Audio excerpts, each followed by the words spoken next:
Hello, and welcome to Virtual Investor Conferences. On behalf of OTC Markets, we are very pleased you've joined us for the Clean Energy and Renewables Conference. The next presentation of the day is from WAST Energy. Please note you may submit questions for the presenter in the box to the left of the slides. You can also view a company's availability for one-on-one meetings by clicking Book a Meeting. At this point, I am very pleased to welcome Scott Gallagher, Chairman, President, and Chief Executive Officer of WAST Energy, which trades on the OTCQB venture market under the symbol WAST. Welcome back, Scott. Thank you, Lily. Appreciate it. And I'm excited to be here for the conference. I'd like to thank everybody who is joining us today on the call, taking some half hour or so out of your time to discuss the company and where we are. It's a very exciting time for us. I'm going to start with the disclaimer. You'll see that on the screen. That'll be on our presentation on our website. This entire presentation will be uploaded to our website, say by tomorrow, if you miss any part of it. So again, just good afternoon for everybody. Thanks for joining. We're going to jump right into it now. So essentially, Waste Energy, we built this company to take advantage of, we are building this company. We've been at it for 6 years now.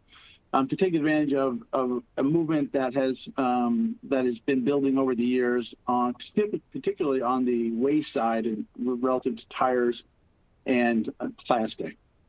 6 years ago, we weren't aware that the power needs of the country were going to accelerate the way that they have. But essentially, at this point, we and many other analysts are pretty much of the opinion we are in a power revolution between the rise of AI, data centers, blockchain, EVs, all that has led to the U.S. data center power demand alone is up 400% over the last 10 years and is expected to triple over the next 4. So at the same time, the world continues to produce roughly 1 billion waste tires a year, which is crazy, and most of it ends up buried in landfills. So a typical waste tire is roughly, again, it depends on the size of the tires, 50% or more petroleum. Plastic is the same, has a significant amount of petroleum, tires or more.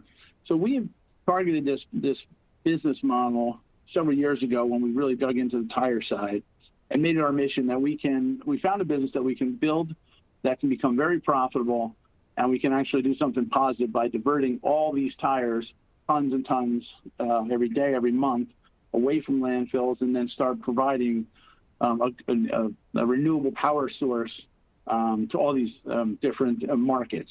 Particularly, as our journey took us, we landed in Midland, Texas, which was probably the best thing that ever happened to the company.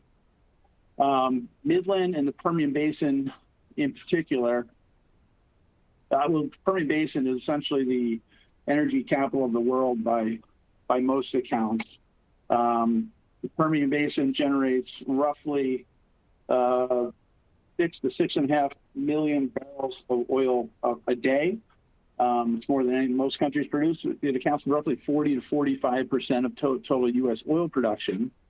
But an interesting fact that's relevant to us, which is very relevant to our business model, is that Texas is by far, by a very large margin, the largest consumer of fuel in the country, and accounts for roughly 12 to 13% of all fuel that is generated in the United States, that's made in the United States. So the Permian not only is the largest oil producing region in the world, but is the largest consumer of fuel in the United States. So what that means for us is a couple of different things. One is that there's this massive need within the Permian Basin for our products and services. And then on top of that, Texas, just based on its position as the leader of the world in terms of fuel, has a very experienced group of regulators and regulations that have been so far very refreshing to deal with. They know more about power than we do. And to build a business, there's no other state that we'd rather do it in Texas. And third, of course, just the overwhelming demand of power that is exploding throughout the country. And again, data centers and some of these other models in AI are centered in Texas. So there's an entire array of different reasons why the Permian Basin is a great place for us to operate. So essentially what we want to do today is kind of dive into the model that we have. And then I'm going to try to finish this up with 5 or 6 minutes of questions at the end. So feel free to submit them in the box on your screen. But our business is really centered around 4 simple principles. And the most important one in our point is that we are a modular business. And what that means is the modularity of our business is really what differentiates us from other companies. A typical company that's processing, let's say, plastic to make a compound to sell to chemical companies to make more plastic, these are hundreds of billions of dollars and 5 to 10 years of build time and regulations and things to get these up and running. And then it's very difficult to get the amount of feedstock that they need to power these projects. We're on the complete other side of that. Our sites are near the source. So in Midland, we are near the source. We actually have recently become an authorized vendor with the County of Midland. And it's very good for Midland because the county was picking up tires and putting them in a putting them in a landfill or storing them and then reloading them and on and off trucks, and the personnel and the wear and tear on their people was immense. With us, they deliver the tires directly to us. We give them a very good rate, and they pay us to take the tires. So again, the modularity of it is we get paid for our inputs, and then when we are up and running, we're creating our outputs, which are fuel, carbon black, syngas, steel, and carbon credits. They'll be sold within the Permian Basin. A typical oil rig consumes 3,000 gallons a day of fuel, 2,000 to 3,000. That's one day of one of our 15-ton units. So we have buyers lined up for the steel. We have buyers lined up for pretty much everything. So the modularity of it allows us to become profitable because we have 6 different revenue streams that come out of these products, and then we limit all logistics. So there's no shipping products. For example, Florida has experienced this massive growth over the last 4 or 5 years, but they don't have the infrastructure for the garbage, so they're running trucks 3 and 4 hours outside to find a place to dump it. With us, we don't have to pick up the feedstock. We don't have to pay for the feedstock. And then the products that we're selling are for the most part sold right in the Permian Basin, which leaves us with a very profitable business model. Obviously, it's very efficient as well. We are using AI to minimize costs of operation across the board, so we can do a lot with less.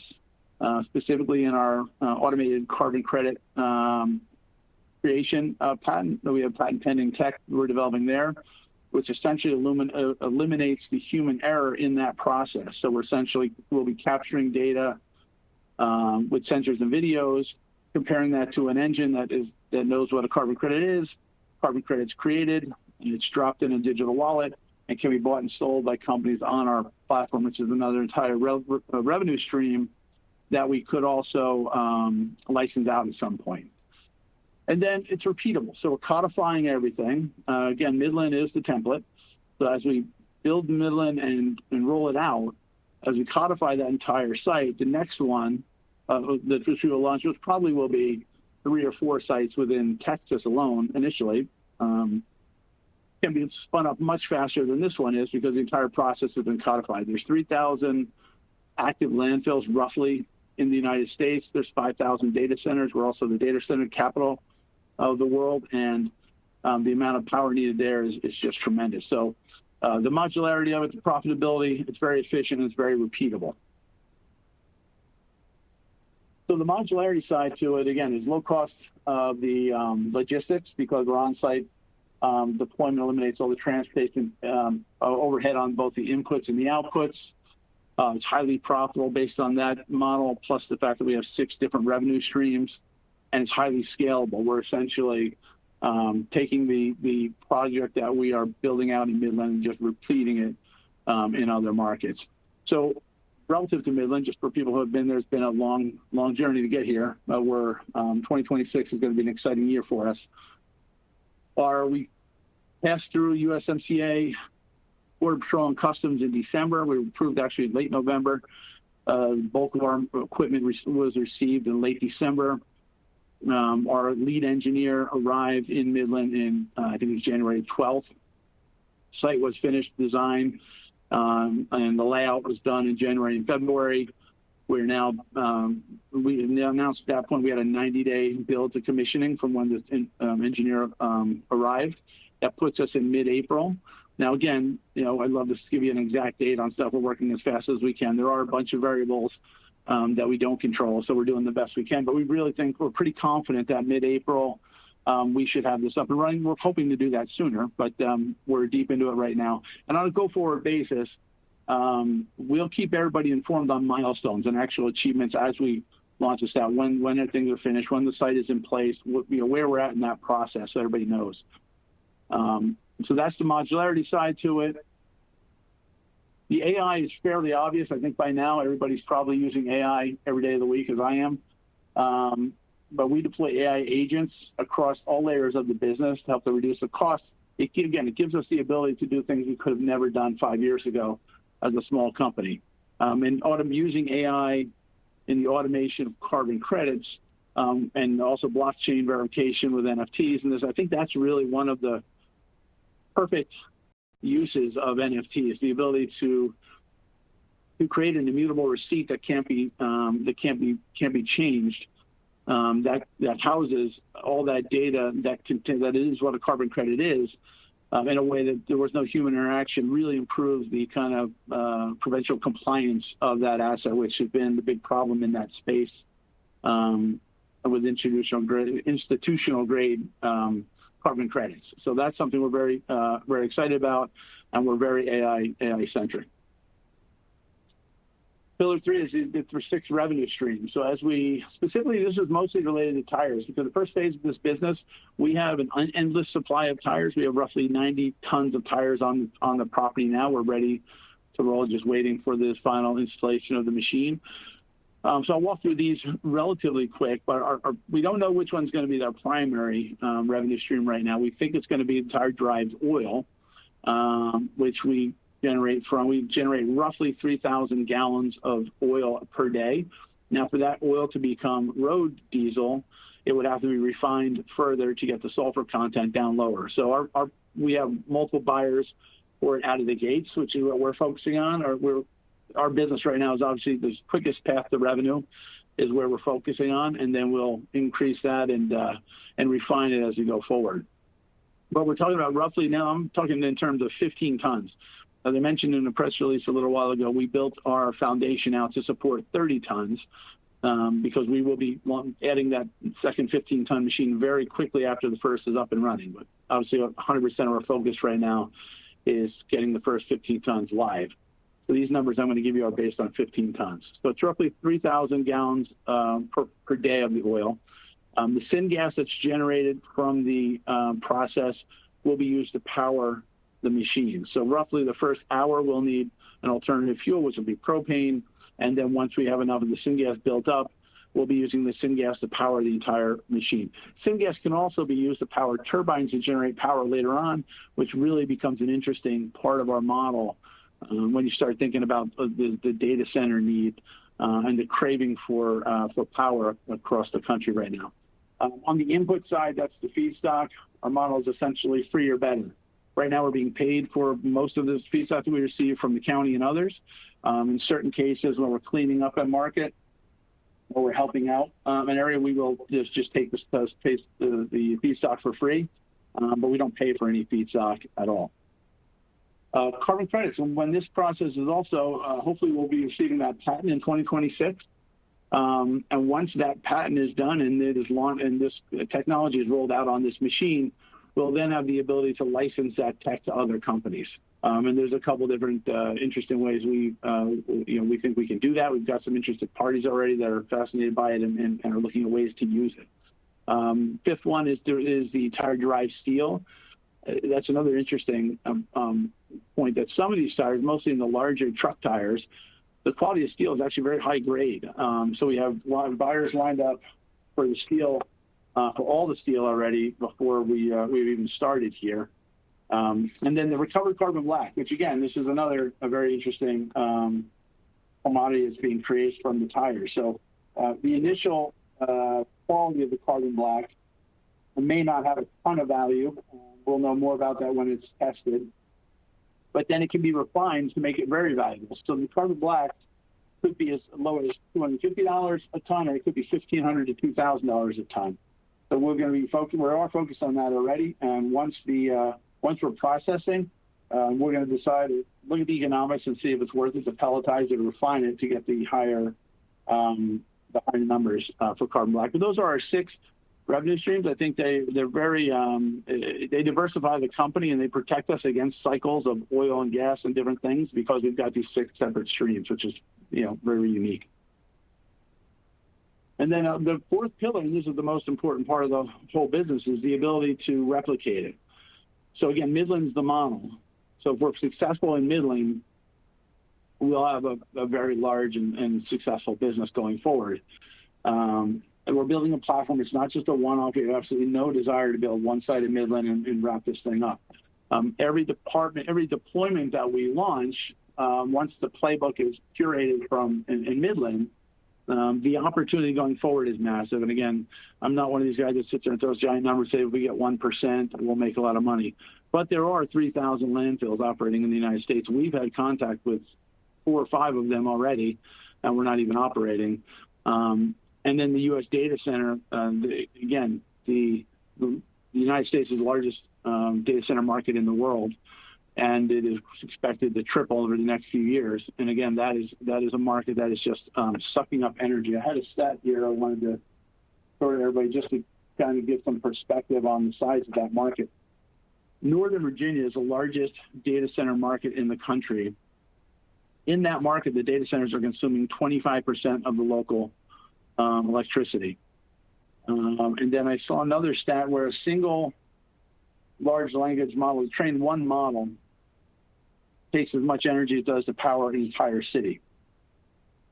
So you've got these, and this business is it's in the first inning. It's just getting going.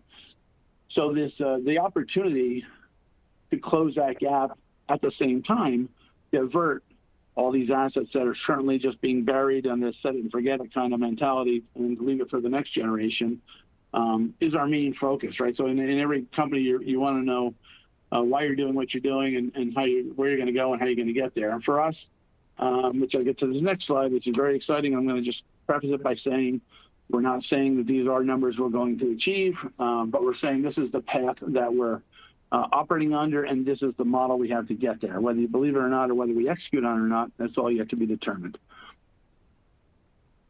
So essentially, when you think of our business, we look at it over the next 3 to 5 years, and the question is, can we roll out 12 to 15 new locations?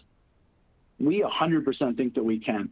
Again, when Midland is proven out and is launched and is at full capacity, which again, when I say full capacity too, I'm saying that would be 60 tons, so double the capacity we have now.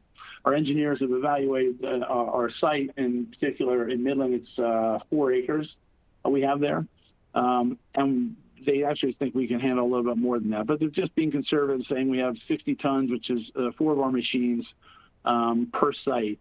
That generates roughly, again, there's some variables here on the cost and how much money we get out of these different assets. And then we are subject to, on the oil side, the ups and downs of the fuel markets. But roughly, we expect each site to generate an average revenue of $8 million. So if in the next 3 to 5 years, we roll out 12 sites, which we expect to have the second one, up and running, provided Midland goes well, by the end of 2026. If you put a 10x investment, 12 sites at $8 million is roughly $100 million. If you 10x that, you're over $1 billion in revenue. So I've been in the public markets a very long time. I was a former stockbroker many years ago, and I've run a small hedge fund at a time. And anytime I heard somebody coming from basically zero to $1 billion market, there was a lot of, magic stuff that had to happen and lots of luck. With us, it's going to come down to Midland. If we see what comes out of Midland and the results are proven and they're in our filings, and when we prove this out, obviously there's going to be lots of problems like there are in any business, and we have to execute on all this. But if we do that for Midland, the model's the same. Everywhere we go, the tire is the same tire. Everywhere we go, the fuel is the same, the steel is the same, the credits are the same, the carbon black is the same. And there's massive buyers for this stuff all over the country, and it's only growing. The size of power demand in our country, for other reasons, was already growing with housing issues. But when you throw AI, blockchain, EVs all on top of that. You've just got this massive demand that's not going away anytime soon. So we have what we believe, again, yet to be proven out. It's not proven yet. But we have a very simple model, we feel. And when I say simple, I mean if we can execute Midland, it's rinse and repeat, right? So we've 3 or 4 sites in Texas. We've already got 3 or 4. The other 3 or 4 we've talked about are not in Texas. We're in very early stage discussions on sites and looking at the regulatory regime and things like that. But that's where we want to go, right? So we got to know where we want to go and why we want to do it. And why we want to do it is if we are successful in Midland and all these other sites, we are diverting thousands and thousands of tons of tires out of landfills and creating a truly circular process where those assets are sold back to tire companies, sold as fuel, sold as steel, and can be reused within the economy, which touches on each one of those different markets on the 6 revenue streams that we have. So that's the summary. I want to wrap it here with a simple kind of summary of Midland. So again, Midland we are expecting April 15th is our target. As we get closer, we will give you many updates between now and then, and they'll all be milestone based as we move this forward, as the machine is put on the foundation, as we kind of move everything forward. We'll keep everybody involved and let them know how we're doing because we think this is really the start of the whole business. And it'll go quickly, in our opinion, on second sites, on second machines, once this first one is up and operational. And we expect that to happen by mid-April. And that's the extraordinary lessons. We will let you know. So what I'd like to do now is just kind of use the last few minutes here for any questions. Again, if anybody has any questions, you can ask them in the box on the side of the screen. We've also, feel free, if there's anyone listening, because we've had lots of outreach from other energy companies, landfills, just industry partners. Our email address, our general email address is ir@wec.eco. My personal one is sg@wec.eco. Website obviously is www.wec.eco. But you can reach us there. This presentation will be uploaded tomorrow. So I'd love to any questions anyone has, feel free to reach out to me and let us know. So first question I have is I got a question about the ramp up with Midland, when we're going to be starting, and do we have a specific date? And we don't have an exact date just because there's a few variables. I will say this: we have the entire site layout is done. We've got the contractor for the foundation that is being started. There was some snow and bad weather in Midland in February, so we're a little bit behind on that. But that is all starting now. And again, we'll keep you. We're going to do between now is March 5th and mid-April. We'll be doing milestone-based updates on a fairly regular basis. I would also say, please follow us on our Twitter feed predominantly, because we will post there quick summaries and from the site as this is being developed. And then I would say in May or June we're going to have an investor day once the site has been up, it's tested and running. And I would invite anybody and everybody who has the ability to come down and spend a day with us and get to see the site and and take a look around. Next question is related to: do we have any plans for dilution of the shares? No. In matter of fact, in 2025, we didn't issue any shares of stock. We did some strategic private placements with friends and family type deals. We've now gotten into taking on some more debt. We've been very aware of the public markets, and my goal has always been to make sure that we're all in line with the shareholders. So there's nobody in our company that has preferred shares or anything else. We're all in common shares, and we live or die together. So there'll be some dilution as we need money to build this, but it's going to be managed and minimal with a high focus on that. Where do I see the stock by the end of the year? I can't comment on share prices, so I don't obviously can't comment on that kind of stuff, on where the price of the stock would be or could be in the next year. Again, it looks like that's just about all the questions that we have at this time. So I'd say Anything else that you think of when you watch the replay that was missed? The IR email on the site, you can shoot it there, or you can email me directly at sg@wec.eco. And again, I'd like to thank everybody for joining us today, taking some time out with us on this ride. We feel like the rubber's about to meet the road here, so to speak, in the coming weeks as we launch this, hopefully on or before April 15th. So again, thanks again. Follow us on all our sites, and have a great day.